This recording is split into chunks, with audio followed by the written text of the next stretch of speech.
At my graduation from Westfield University, my father stood up in front of 500 people and announced, "I'm cutting you off permanently. You're nothing but a disappointment and a burden I never wanted." The auditorium fell silent as I walked to the microphone, smiled, and said, "Since we're sharing family truths, Dad, let me tell everyone about your secret offshore accounts and the embezzlement charges you've been hiding." His face went white as I pulled out a folder that would destroy his perfect reputation forever. Before we dive back in, drop a comment and let us know where you're watching from. And if this story hit home, hit that subscribe button. I've got something really special lined up for tomorrow. Before we dive into this explosive family drama that had an entire graduation ceremony in chaos, I want to thank you for joining me in sharing these incredible stories of people who refuse to stay silent when betrayed. If you believe that bullies should face consequences and that the truth always finds a way to surface, please hit that subscribe button. It's completely free and helps us reach more people who need to hear these empowering stories. Trust me, what you're about to hear will have you on the edge of your seat until the very last word. My name is Valentina Rosewood, and for 22 years I lived under the crushing weight of being the perfect daughter to Theodore Rosewood, successful CEO, pillar of Millbrook Heights society, and according to everyone who knew our family, the most devoted father you could imagine.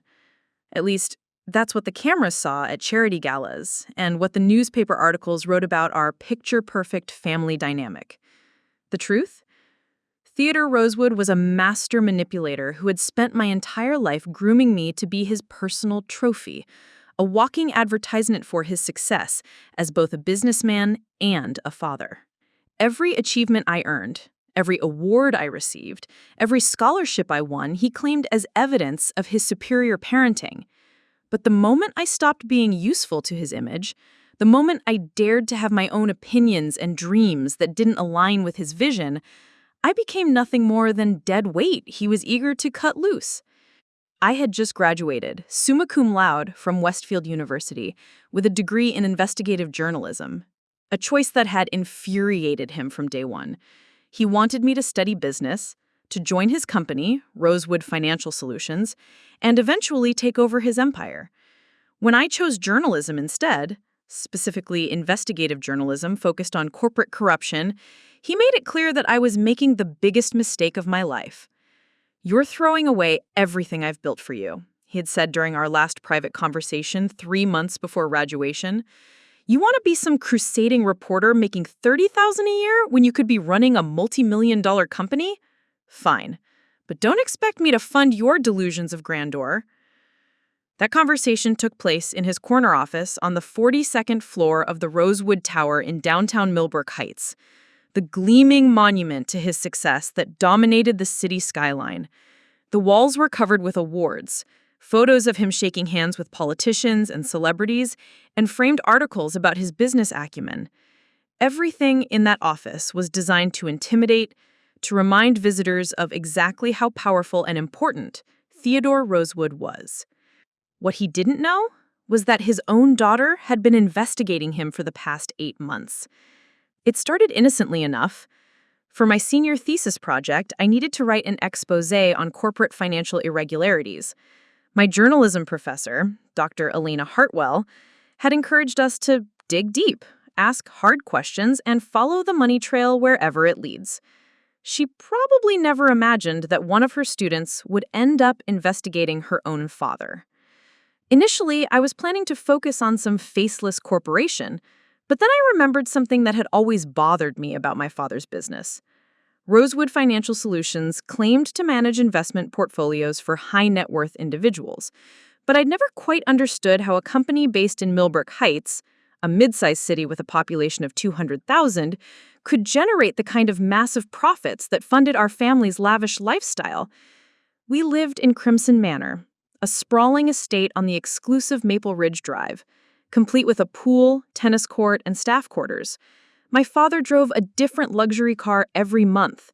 My stepmother, Vivian, had a closet full of designer clothes that could fund a small country, and our family vacations involved private jets to destinations most people only dream about.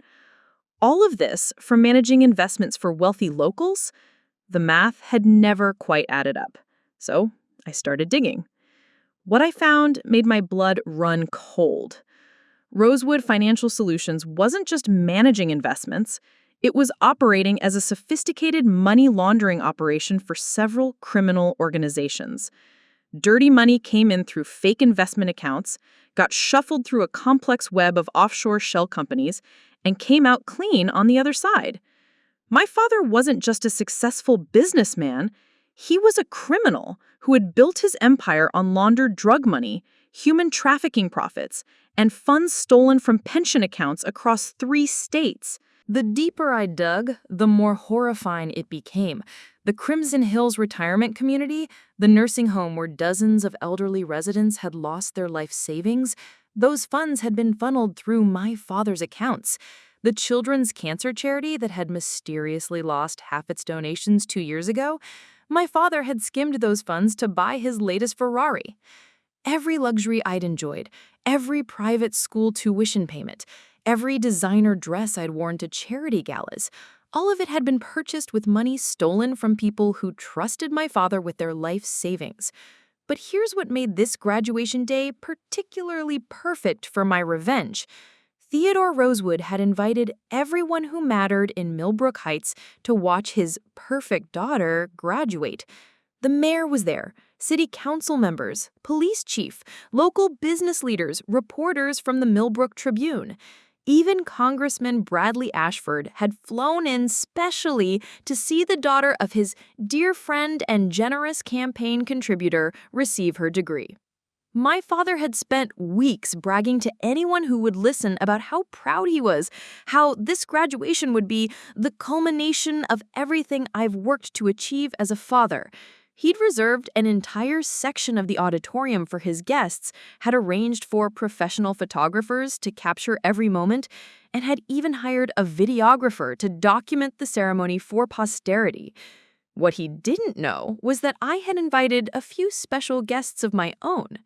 Sitting in the back row, dressed in plain clothes and armed with recording equipment, were Agent Patricia Kozlov from the FBI's Financial Crimes Division and Detective Ryan Blackthorne from the Millbrook Heights Police Department's White Collar Crime Unit. They'd been investigating Rosewood Financial Solutions for 2 years, but had never been able to get enough evidence to build a solid case. Until I handed them everything they needed on a silver platter. As I sat there in my graduation gown, waiting for my name to be called, I felt the weight of the folder in my hands. Copies of bank statements, wire transfer records, encrypted communications between my father and his criminal associates, and most damning of all, recordings of phone conversations where he explicitly discussed laundering money for a human trafficking ring operating out of Port Eldridge. Theodore Rosewood thought this graduation would be his moment of triumph, his chance to publicly celebrate the daughter who represented everything he'd achieved. Instead, it was about to become the day his entire world came crashing down, broadcasted live to everyone whose respect and admiration he'd spent decades cultivating. The stage was set, the audience was assembled, and I was about to give my father the graduation surprise of a lifetime. This one took us ages to get right, so if you're loving it, hitting subscribe would honestly mean the world to us. Okay, back to business. Growing up as Theodore Rosewood's daughter was like living in a perfectly curated museum exhibit titled The American Dream Family. From the outside, everything gleamed with success and happiness. Our Christmas cards were professionally photographed, our family vacations made the society pages of the Millbrook Tribune, and every milestone in my life was celebrated with the kind of lavish parties that other families could only dream about. But behind the marble columns of Crimson Manor, the reality was suffocating. My earliest memories involve standing perfectly still while my father adjusted my posture for photographs. Shoulders back, Valentina. Smile, but not too wide. Remember, you represent the Rosewood name. I was 4 years old when he first explained to me that everything I did reflected on him, that my behavior would either enhance or damage his reputation in Millbrook Heights society.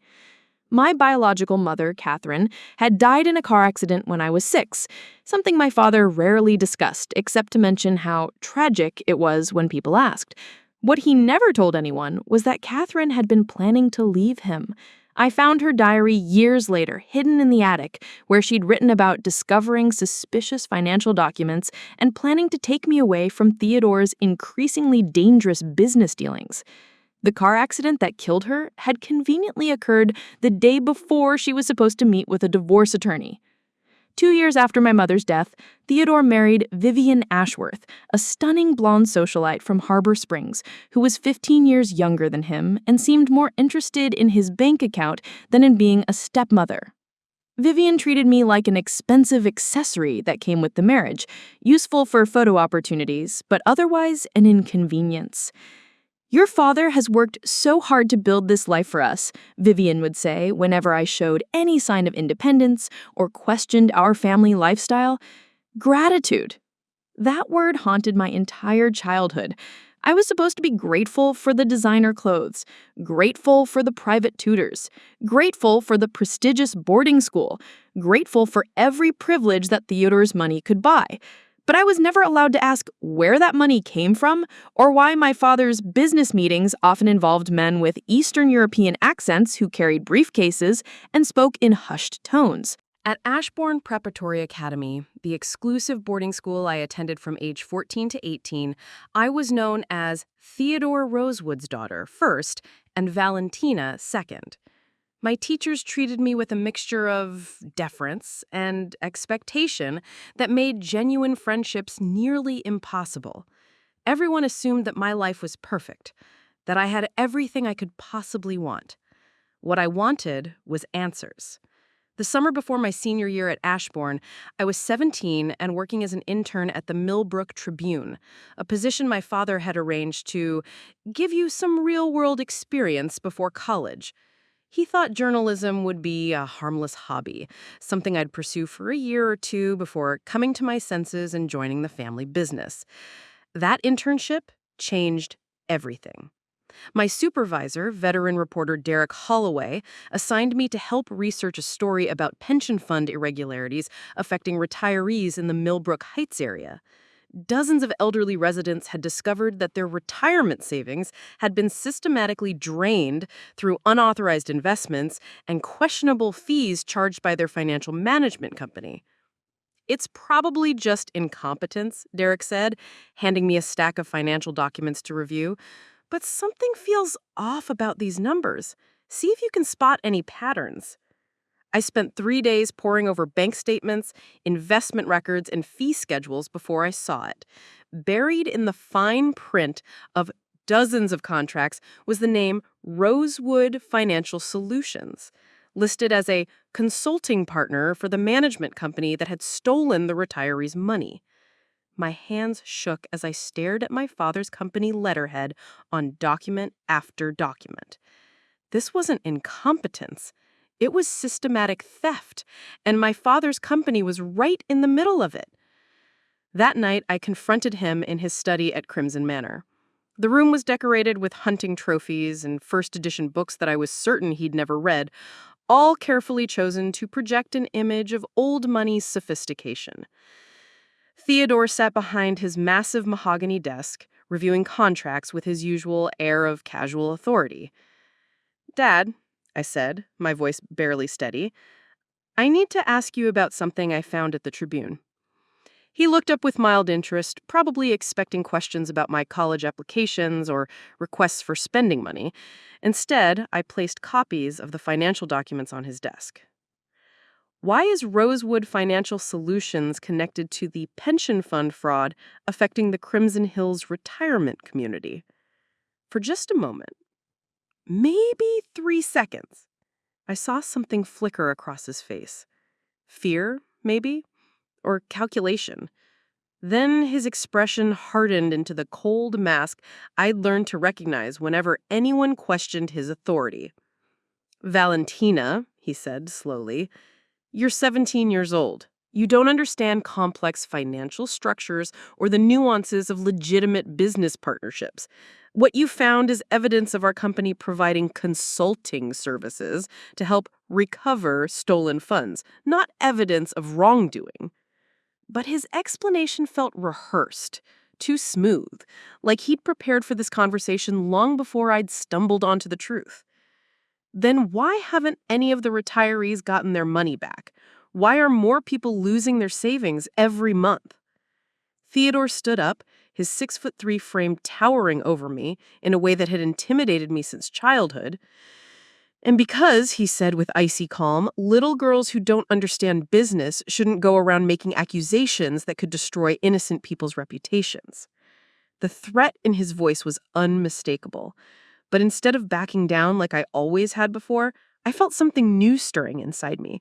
Anger, determination, and a growing certainty that the father I'd spent my whole life trying to please was not the man I thought he was. I chose investigative journalism as my major at Westfield University specifically to spite him, but also because I knew it would give me the skills I needed to uncover the truth about Rosewood Financial Solutions. Theodore was furious about my choice, but he couldn't exactly forbid me from attending college without damaging his image as a supportive father. "You're throwing away your future out of teenage rebellion," he said during one of our increasingly hostile phone calls during my freshman year. "When you're ready to grow up and join the real world, the offer to work for the company will still be on the table. But don't expect me to fund this journalism nonsense indefinitely."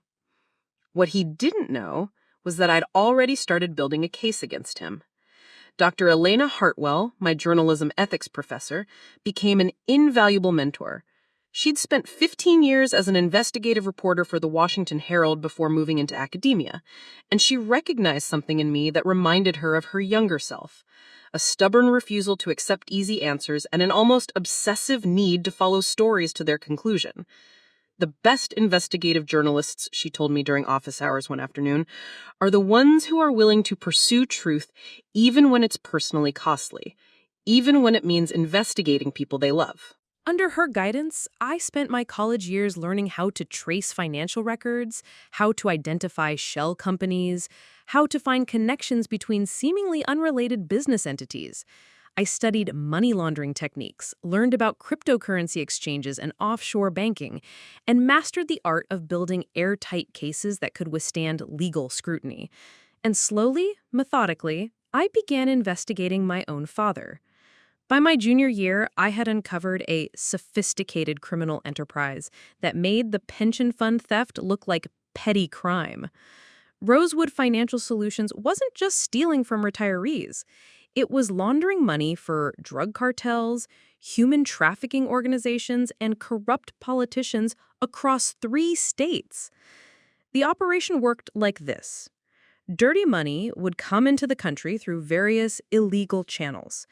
Theodore's network of shell companies, with names like Harbor Investment Group, Millbrook Capital Partners, and Eastbridge Financial Services, would then invest that money in legitimate-seeming business ventures. The money would be shuffled between accounts, converted through cryptocurrency exchanges, and eventually emerge as clean, traceable income that Theodore could use to fund his lifestyle and expand his operations. The genius of the scheme was its complexity and Theodore's reputation. Who would suspect Theodore Rosewood, respected businessman and philanthropist, of running a money laundering operation? He donated to children's charities, sponsored Little League teams, and gave speeches at business conferences about ethics and integrity. But I had bank records showing millions of dollars flowing through accounts that existed only on paper. I had recorded phone conversations between Theodore and known criminals discussing investment opportunities and portfolio adjustments that were obviously code for money laundering services. I had evidence of bribes paid to local officials, including Police Chief Raymond Torres and Mayor Patricia Kellerman, to ensure that any investigations into Rosewood Financial Solutions would be quietly buried. Most damning of all, I had proof that Theodore was directly involved in financing a human trafficking ring that moved victims through Port Eldridge, a coastal city about 2 hours north of Millbrook Heights. The money trail showed regular payments from Rosewood Financial Solutions to a company called Atlantic Shipping Solutions, which federal investigators later confirmed was a front for trafficking operations. My father wasn't just a white-collar criminal, he was profiting from some of the most evil crimes imaginable. During spring break of my senior year, I made one last attempt to give Theodore a chance to come clean. I drove home to Crimson Manor and found him in his study, as usual, surrounded by the trappings of his fraudulent success. "Dad," I said, sitting across from his desk like I had so many times before, "I'm graduating in 2 months, and I want you to know that I've figured out what Rosewood Financial Solutions really does." He looked up from his laptop with that same expression of mild annoyance he'd worn since I was a child, whenever I interrupted his work. "I know about the money laundering. I know about the trafficking payments. I know about the bribes to local officials. And I know about the pension fund theft that started all of this." This time, Theodore didn't bother with explanations or deflections. He simply stared at me for a long moment, then closed his laptop and leaned back in his chair. "So, my perfect daughter has been spying on me. How very disappointing. I'm giving you a chance to make this right. Turn yourself in. Cooperate with the FBI. Help them shut down the trafficking ring. Maybe you can avoid spending the rest of your life in prison." Theodore laughed, a cold, humorless sound that made my skin crawl. "Valentina, you have no idea how the real world works. You think you can threaten me with your little journalism school investigation? You think anyone will believe a 22-year-old girl over Theodore Rosewood?" He stood up and walked to the window, looking out at the manicured grounds of our estate, grounds that had been paid for with blood money.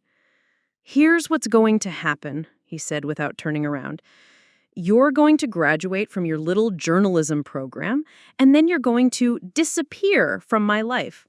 I'll give you enough money to start over somewhere far away from Millbrook Heights, and you'll never contact me or anyone in this family again. And if I refuse?" He turned back to me, and for the first time in my life, I saw my father's true face, cold, calculating, and utterly ruthless. "Then you'll learn that accidents happen to people who cause problems for powerful men, just like what happened to your mother." The room went silent, except for the ticking of the antique clock on his desk. He'd just confirmed what I'd suspected for years, that my mother's death hadn't been an accident. "You killed her," I whispered. "I protected my business interests," he corrected, "just like I'll protect them now. The choice is yours, Valentina. Take the money and disappear, or take your chances with the same kind of accident that befell Catherine." I left Crimson Manor that night knowing that the father I'd spent my whole life trying to please was not just a criminal. He was a murderer who would kill his own daughter to protect his secrets. But Theodore had made one crucial mistake. He assumed that his threats would silence me, just like they'd silenced my mother. He was wrong. The threat against my life changed everything. No longer was this about exposing corruption or seeking justice. This was about survival.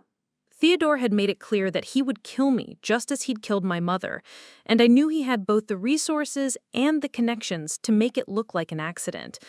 But if he thought his threats would make me disappear quietly, he'd severely underestimated the daughter he'd raised to be a fighter. The next morning, I drove straight to the FBI field office in Harbor Springs, the neighboring city where Agent Patricia Kozlov had been building a federal case against money laundering operations throughout the region. I'd researched her extensively. She was known for her relentless pursuit of financial criminals and her perfect conviction rate in cases involving organized crime. Agent Kozlov was a compact woman in her early 40s with steel gray hair and eyes that seemed to see right through any deception. When I walked into her office that Tuesday morning and told her I had evidence that could expose a multi-million-dollar money laundering operation, she listened with the kind of focused attention that told me she'd been waiting for a break like this. Miss Rosewood, she said, after I had finished explaining the basics of what I'd discovered, before we go any further, I need you to understand something. If what you're telling me is true, you're not just talking about financial crimes. Money laundering on this scale typically involves dangerous people, cartels, trafficking organizations, corrupt officials who have killed to protect their interests. I know, I said, pulling out the first of many files I'd prepared. My father threatened to kill me last night. He told me he was responsible for my mother's death in 2009. Agent Kozlov's expression hardened. Do you have that threat recorded? I shook my head, but I have something better. I have 2 years of evidence showing exactly how his operation works, who his partners are, and how much money has moved through his accounts. What followed was the most intense 6 hours of my life. Agent Kozlov called in her partner, Agent Michael Santos, along with a financial crimes specialist and a prosecutor from the U.S. Attorney's Office. Together, we went through every piece of evidence I'd collected during my college years. Bank records showing $47 million moving through shell companies in the Cayman Islands, recorded phone conversations between Theodore and Dmitry Volkov, a known associate of the Bratva crime family, email chains discussing cargo shipments from Port Eldridge, which were obviously references to human trafficking victims, cryptocurrency transaction logs that traced dirty money through multiple exchanges before emerging as clean investments. This is extraordinary work, Agent Santos said, reviewing a spreadsheet I'd created that mapped the flow of money between Theodore's various shell companies. Most federal investigations take years to develop this level of detail. I've had motivation, I replied grimly. But the most shocking discovery came when Agent Kozlov ran Theodore's financial records through the FBI's database of known criminal associates. The connections that emerged painted a picture of corruption that reached far beyond what I had imagined. Theodore wasn't just laundering money for random criminals. He was the financial hub for a network that included Mayor Patricia Kellerman, Police Chief Raymond Torres, 3 city council members, and Judge Harrison Whitmore, who had been dismissing charges against known criminals for the past 5 years. Your father isn't just a money launderer, Agent Kozlov explained, studying the connection charts we'd created. He's running the financial infrastructure for what amounts to a criminal takeover of Millbrook Heights city government. The scope of the corruption was staggering. Every major development project in the city over the past decade had been approved through bribes funneled through Theodore's accounts. The new shopping center on Riverside Drive had been built by a construction company owned by the Volkov crime family. The expansion of Millbrook Heights Port had been designed specifically to facilitate smuggling operations. Even the city's police department had been systematically compromised, with Detective Captain Luis Mendoza receiving monthly payments in exchange for burying investigations into missing persons reports that likely involved trafficking victims. We've been trying to build a case against this network for 3 years, Agent Santos admitted, but they've been careful, and they have people inside the local government warning them whenever federal investigators get too close. What you've given us is the missing piece that ties everything together. That's when Agent Kozlov proposed the plan that would ultimately lead to Theodore's downfall at my graduation ceremony. The problem with cases like this, she explained, is that the targets usually flee or destroy evidence the moment they realize they're being investigated. We need them to reveal themselves, to commit crimes on the record while we're watching. What are you suggesting? I asked. Your graduation is in 6 weeks, Agent Santos said, consulting his calendar. Your father has invited half the corrupt officials in Millbrook Heights to watch his perfect daughter graduate. They'll all be in one place, feeling safe and confident. Agent Kozlov leaned forward, her eyes bright with the possibility. What if we could get your father to incriminate himself in front of all those people, get him to admit to crimes while we're recording everything? How? By making him think he's won, she said, by making him so angry, so desperate to assert his power over you, that he says things he shouldn't say in front of people he shouldn't say them to.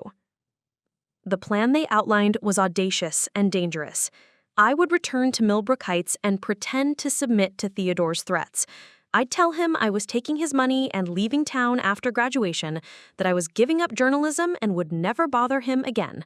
This would make him confident, arrogant, exactly the mindset that would lead him to make mistakes.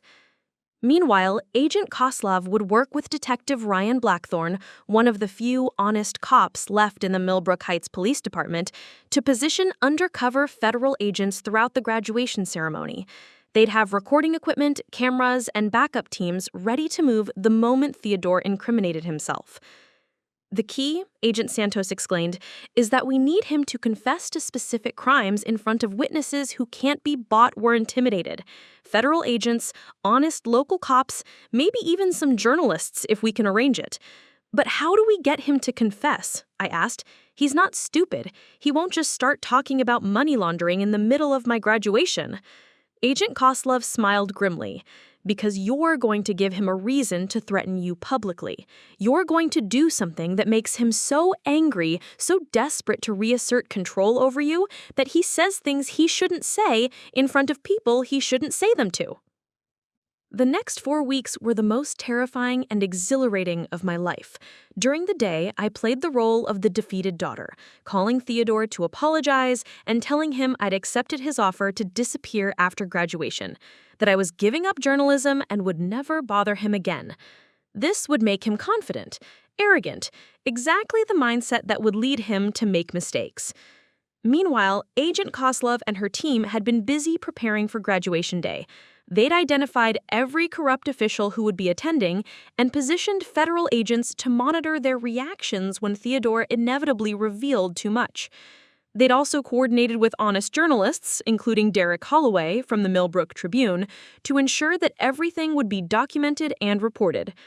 The beauty of this plan, Agent Santos explained during one of our final briefings, is that your father has invited all his co-conspirators to watch his moment of triumph. When he incriminates himself, he'll be incriminating all of them too. But the crucial element of the plan was the timing. I would wait until Theodore made his move first, until he publicly disowned me and threatened me in front of the audience. Only then would I reveal what I knew, making it clear that I was defending myself rather than attacking him unprovoked. This has to look like self-defense, Agent Koslov stressed. You're not the aggressor here. You're a daughter who's been pushed too far by an abusive father, and you're finally fighting back. 3 days before graduation, I made my final preparations. I organized all the evidence into a single folder: bank records, recorded conversations, photographs, transaction logs, and most importantly, a detailed timeline showing how Theodore's criminal network had operated over the past decade. I also wrote a letter to my mother, telling her that I was finally going to get justice for her death. I placed it on her grave at Hillcrest Memorial Cemetery, along with a promise that Theodore would pay for what he had done to her. The night before graduation, I barely slept. I kept running through the plan, imagining every way it could go wrong. What if Theodore didn't take the bait? What if he simply ignored my accusations? What if the corrupt officials in the audience managed to suppress the evidence before it could be made public? But then I remembered my mother's diary, the words she'd written about being afraid to confront Theodore because she knew how dangerous he was. She died trying to protect me from him. Now it was my turn to protect other people from becoming his victims. As I lay in my dorm room that night, staring at the ceiling and listening to the sounds of campus life outside my window, I realized that this graduation would be more than just the end of my college career.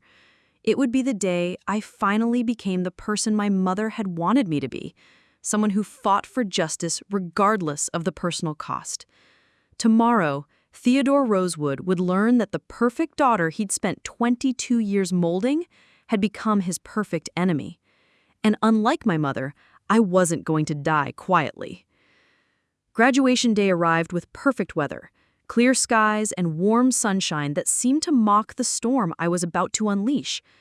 The Westfield University Whitmore auditorium buzzed with excitement as families found their seats and graduates lined up backstage in their caps and gowns.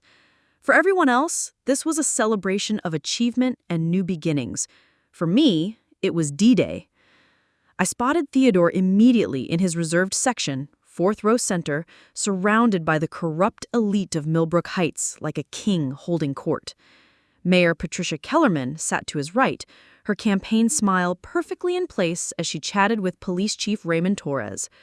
Judge Harrison Whitmore occupied the seat behind them, and I could see Detective Captain Luis Mendoza near the aisle, probably positioned there to provide quick exit routes if needed. Theodore looked magnificent in his custom-tailored charcoal suit, his silver hair perfectly styled, every inch the successful businessman and proud father. Vivian sat beside him in a cream-colored designer dress, her manicure hands folded elegantly in her lap as she smiled for the photographers Theodore had hired to document this special day. What none of them knew was that Agent Kozlov's team had been in position since dawn. I counted at least 6 federal agents scattered throughout the auditorium, all pretending to be proud family members with their recording equipment disguised as cameras and phones.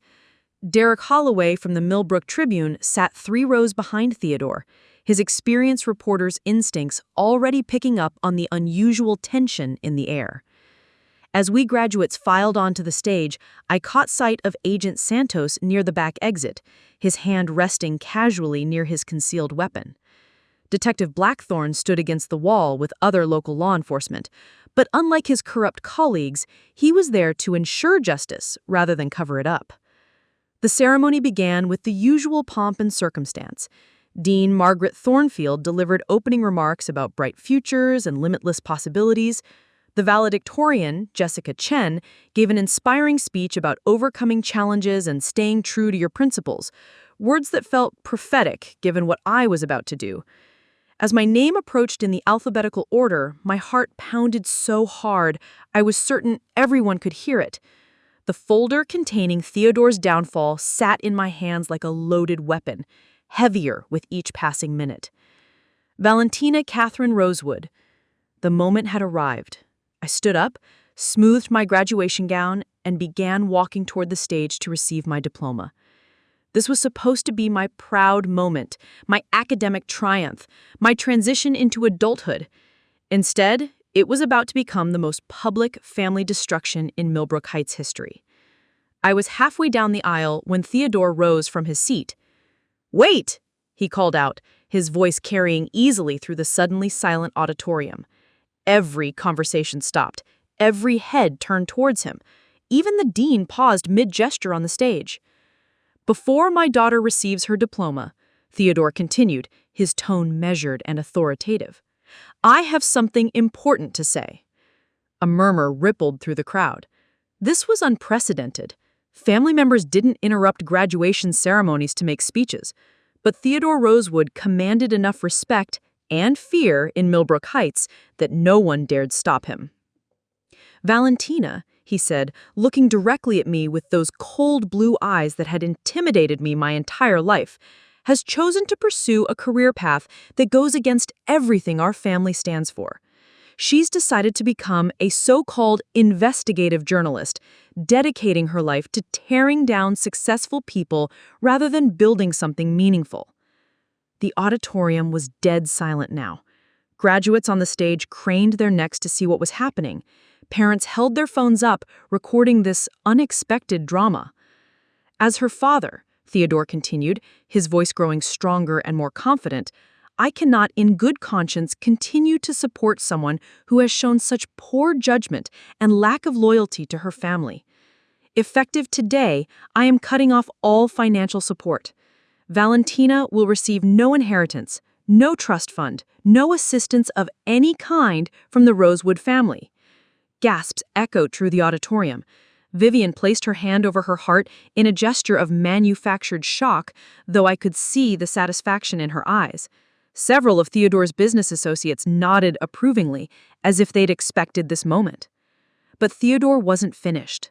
The power of humiliating me publicly, of asserting his dominance in front of everyone who mattered in his world, had intoxicated him beyond reason. "You see," he said, his voice now carrying that dangerous edge I'd learned to fear, "Valentina thinks she can threaten me. She thinks she can use her little journalism degree to investigate and expose people who are far more powerful than she could ever imagine. She doesn't understand that there are consequences for crossing the wrong people." He was doing exactly what Agent Kozlov had predicted, letting his arrogance and need for control push him into saying too much. "She's been asking questions about my business, about things that don't concern her," Theodore continued, addressing the audience like he was delivering a keynote speech. "She thinks she's found some kind of evidence that makes her dangerous to me. But what she doesn't understand is that evidence can disappear, and people who cause problems can have accidents, just like her mother did." The auditorium erupted in shocked whispers. Mayor Kellerman's face went pale. Police Chief Torres shifted uncomfortably in his seat. Even Vivian looked surprised by how far Theodore was taking this public display. But Theodore was too drunk on his own power to stop. "You want to know the truth about your precious mother, Valentina? Catherine thought she could threaten me too. She thought she could take evidence to the authorities and destroy everything I'd built. She learned very quickly that the authorities in the city work for me, not against me."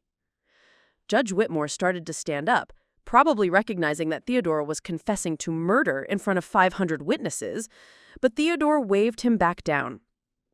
"Sit down, Harrison," he said dismissively. "Valentina needs to hear this. She needs to understand how things really work before she makes the same mistake her mother made." This was the moment I'd been waiting for. Theodore had just confessed to murdering my mother and threatening to kill me, all while implicating Judge Whitmore and suggesting that he owned the local authorities. Agent Kozlov's recording equipment was capturing every word, and Derek Holloway was frantically taking notes while live streaming the entire confrontation. I walked to the podium where the microphone was still active from the dean's opening remarks. Every eye in the auditorium was on me as I opened the folder that contained Theodore's destruction. "Since we're sharing family truths, Dad," I said, my voice carrying clearly through the sound system, "let me tell everyone what you've really been doing with Rosewood Financial Solutions." Theodore's confident expression flickered for the first time. He hadn't expected me to fight back, not here, not now, not in front of everyone. "For the past 2 years, I've been documenting how my father operates a money laundering network that processes millions of dollars in criminal proceeds through shell companies and offshore accounts." The crowd's whispers turned to shocked murmurs. Theodore tried to interrupt, but I kept talking. "I have bank records showing $47 million in suspicious transactions. I have recorded phone conversations between my father and Dmitry Volkov of the Bratva crime family. I have evidence of bribes paid to city officials, including several people sitting in this auditorium right now." Mayor Kellerman bolted upright in her seat. Police Chief Torres looked like he wanted to run. Judge Whitmore had gone completely white. "Most importantly," I held up a thick file, "I have documented proof that Rosewood Financial Solutions has been laundering money for human trafficking operations running through Port Eldridge. My father isn't just a financial criminal, he's profiting from the sale of human beings." The auditorium exploded into chaos. People were standing up, shouting, reaching for their phones. Parents were pulling their children closer, realizing they were witnessing something far beyond a family dispute. Theodore's mask finally slipped completely. The successful businessman facade crumbled, revealing the cold-blooded criminal underneath. "You stupid little girl," he snarled, his voice carrying through the microphone as he stormed toward the stage. "Do you have any idea what you've just done? Do you know how many powerful people you've just made very angry?" Agent Santos and Detective Blackthorne were already moving through the crowd, but Theodore was so consumed with rage that he didn't notice them approaching. "I told you what would happen if you tried to expose me," Theodore shouted, pointing at me with a shaking finger. "I told you that accidents happen to people who threaten my operation. Just like I arranged your mother's accident, I can arrange yours." The admission hung in the air like a detonation. Everyone heard it. Everyone recorded it. There was no taking it back. "Theodore Rosewood," Agent Kozlov's voice cut through the chaos as she appeared near the stage, her FBI badge clearly visible. "You're under arrest for conspiracy, money laundering, racketeering, and murder." The auditorium erupted into complete pandemonium. Federal agents emerged from their positions throughout the crowd, moving to arrest the corrupt officials who had been foolish enough to attend my graduation. Mayor Kellerman tried to flee, but was tackled by Agent Santos near the main exit.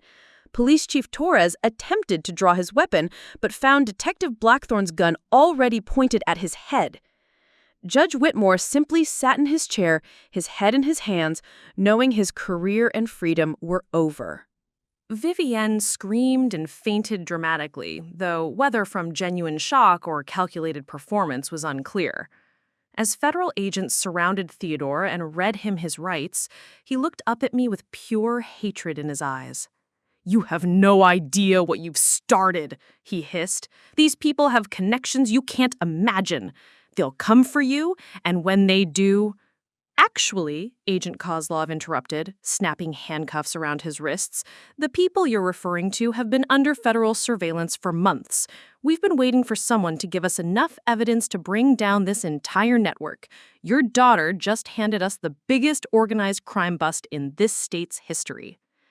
As Theodore was led away in handcuffs, still shouting threats and curses, I stood at that podium holding my diploma, which Dean Thornfield had quietly handed me during the chaos, and felt something I'd never experienced before: complete and total freedom. The graduation ceremony was officially over, but my real life was just beginning. The aftermath of my graduation day confrontation spread through Millbrook Heights like wildfire. Within hours, video footage of Theodore's public confession was trending on every social media platform, and news crews from 3 states had descended on our quiet city to cover what journalists were calling the most spectacular organized crime bust in regional history. By evening, the scope of the arrests was staggering. Theodore sat in federal custody facing charges of murder, conspiracy, racketeering, money laundering, and human trafficking, crimes that would ensure he spent the rest of his life in prison. Mayor Patricia Kellerman had been charged with accepting bribes and conspiracy to commit racketeering. Police Chief Raymond Torres faced corruption charges along with obstruction of justice. Judge Harrison Whitmore was arrested for judicial misconduct and accepting bribes to dismiss criminal cases.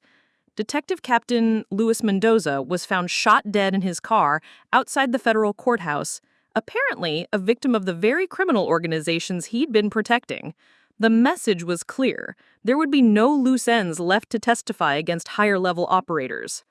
But the most satisfying arrest came 3 days later, when federal agents raided Crimson Manor and found Vivienne attempting to burn financial documents in the estate's fireplace. She'd been Theodore's willing accomplice for years, helping to legitimize his criminal proceeds through fake charity donations and society connections. Her designer lifestyle had been funded entirely by human trafficking profits. The mansion that had been my childhood prison was seized by federal marshals as proceeds of criminal activity. Every luxury item, every piece of expensive furniture, every designer dress in Vivienne's closet, all of it had been purchased with blood money and would be auctioned to compensate Theodore's victims. Standing in the empty driveway of Crimson Manor 1 week after graduation, watching federal agents carry out boxes of evidence, I felt no sadness about losing the only home I'd ever known. This place had never been a home. It had been a mausoleum built on suffering and lies. Agent Kozlov found me there, staring up at the massive windows that had once seemed so impressive, but now looked like the hollow eyes of a dead thing. "Second thoughts?" she asked, joining me on the circular driveway where Theodore's fleet of luxury cars had once been parked. "No," I said firmly. "I'm just saying goodbye to the person I used to be." "And who is that person now?" I thought about the question for a moment, watching as agents emerged from the house carrying Theodore's hunting trophies, symbols of his dominance that would soon be gathering dust in an evidence warehouse. "I'm someone who's finally free to choose her own path," I answered. The legal proceedings that followed were swift and decisive. Theodore's recorded confession, combined with the mountains of evidence I'd provided, made his case airtight. His defense attorneys attempted to argue that he'd been coerced into making statements under duress, but video footage of him threatening me first in front of 500 witnesses made that defense laughable. During the sentencing hearing 3 months later, I was invited to give a victim impact statement. I stood at the podium in the same federal courthouse where Theodore once believed his money and connections made him untouchable and addressed the man who had terrorized my family for decades. Theodore Rosewood spent 22 years teaching me that power came from intimidation, that success meant crushing anyone who stood in your way, and that family meant nothing unless it served your interests. I said, looking directly at him as he sat in his orange jumpsuit, flanked by federal marshals. But he also taught me something else, though he never intended to. He taught me that truth is more powerful than money, that justice can defeat corruption, and that sometimes the people who think they're untouchable are just waiting for someone brave enough to push back. Theodore stared at me with undimmed hatred, even as the judge sentenced him to life in prison without the possibility of parole. As he was led away in shackles, he turned back one final time. "This isn't over," he mouthed silently. But it was over. The criminal network he'd spent decades building had been dismantled completely. Dmitry Volkov and his associates had been arrested in coordinated raids across 3 states. The human trafficking operation running through Port Eldridge had been shut down, and dozens of victims had been rescued from situations Theodore's money had helped create. The financial victims of Theodore's schemes were compensated through asset forfeitures and civil settlements. The elderly residents of Crimson Hills retirement community finally received the money that had been stolen from their pension funds. Children's charities got back the donations that had been diverted to Theodore's personal accounts. Most importantly, the corruption that had infected Millbrook Heights city government was being systematically rooted out. Special elections were called to replace the mayor and city council members who had been arrested. The police department was placed under federal oversight, while honest officers, like Detective Blackthorne, worked to rebuild public trust. 6 months after graduation, I received an unexpected visitor at my small apartment near campus. Derek Holloway from the Millbrook Tribune knocked on my door with a proposal that would change my life again. "The Washington Herald is looking for investigative reporters," he said, settling into my modest living room with a cup of coffee. "They specifically want someone with experience uncovering corruption and organized crime, someone who's proven they can handle dangerous stories and see them through to the end." "You're recommending me?" "Valentina, what you accomplished in taking down your father's operation was extraordinary journalism. You spent 2 years building an airtight case, gathering evidence that professional investigators couldn't find, and you had the courage to see it through even when it put your life at risk." The job offer was everything I'd dreamed of, a position at one of the nation's most respected newspapers, working with veteran journalists who had won Pulitzer Prizes for exposing corruption at the highest levels of government and business. But before accepting, I needed to make one final visit. Hillcrest Memorial Cemetery on a crisp autumn morning was peaceful in a way that Crimson Manor had never been. I knelt beside my mother's grave, placing fresh flowers on the headstone that read, "Catherine Marie Rosewood, beloved mother and seeker of truth." "I kept my promise, Mom," I whispered, my breath visible in the cool air. "Theodore will never hurt anyone again. The people he was working with are in prison. The victims are getting justice." I traced her name with my finger, remembering the diary entries where she'd written about being afraid to confront Theodore, about wanting to protect me from his dangerous associates. "I wish you could have lived to see him fall," I continued. "I wish you could have been there when he confessed to killing you in front of everyone. But I hope wherever you are, you know that your death wasn't in vain. The investigation you started when you found those financial documents, I finished it." A gentle breeze stirred the autumn leaves around her grave, and for a moment I could almost feel her presence, proud and protective as she'd always been. Standing up, I pulled out my phone and called Derek Holloway. "I'll take the job," I said when he answered. "When do I start?" 3 weeks later, I was sitting in the newsroom of the Washington Herald, surrounded by the controlled chaos of investigative journalism at its finest. My editor, Marcus Chen, assigned me to a team investigating defense contract fraud, corruption that reached into the Pentagon and involved billions of taxpayer dollars.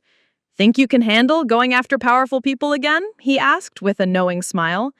I thought about Theodore, about the fear that had controlled my life for so long, about the moment I'd stood at that graduation podium and finally fought back. "I'm just getting started," I replied. The story of my graduation day revenge became legendary in journalism circles, a cautionary tale about the power of persistence and the importance of speaking truth to power regardless of personal cost. I received letters from young journalists asking for advice, from victims of corruption seeking help, from students who said my story had inspired them to pursue careers in investigative reporting. But the most meaningful response came from an unexpected source. Agent Kozlov forwarded me a letter that had been sent to the FBI from a young woman named Elena Santos, whose sister had been one of the trafficking victims rescued when Theodore's network was dismantled. Because of what Valentina Rosewood did, my sister is alive and free today. She was taken from our family 3 years ago, and we thought we'd never see her again. Now she's home, getting the help she needs to heal from what those monsters did to her. I don't know if Valentina will ever see this letter, but I want her to know that her courage didn't just destroy her father's criminal empire, it saved my sister's life. I kept that letter framed on my desk as a reminder of why the work mattered, why exposing corruption and fighting for justice was worth every risk and sacrifice. Years later, when people ask me about that graduation day, when I destroyed my father's criminal empire in front of 500 witnesses, I tell them it wasn't really about revenge. It was about choosing who I wanted to be versus who Theodore had tried to make me. He'd raised me to be quiet, obedient, and grateful for whatever scraps of affection he chose to give me. Instead, I became someone who refused to stay silent in the face of injustice, who fought for victims who couldn't fight for themselves, and who understood that real family isn't defined by blood, it's defined by love, loyalty, and the willingness to protect each other from monsters like Theodore Rosewood. That graduation day wasn't just the end of my college career. It was the beginning of my real life as someone who had learned that the best revenge against those who try to silence you is simply refusing to be silenced. This incredible story of graduation day justice shows that sometimes the most powerful weapon against corruption is simply the truth, spoken at exactly the right moment. What was your favorite part of Valentina's revenge? Was it when Theodore confessed to murder in front of everyone? Or when the FBI agents revealed themselves and started making arrests? Let me know in the comments below. And don't forget to subscribe for more amazing stories of people who refused to be victims and fought back against those who tried to destroy them. 2 incredible stories are waiting for you right below. If this one grabbed your attention, these next ones will too. Click to dive in.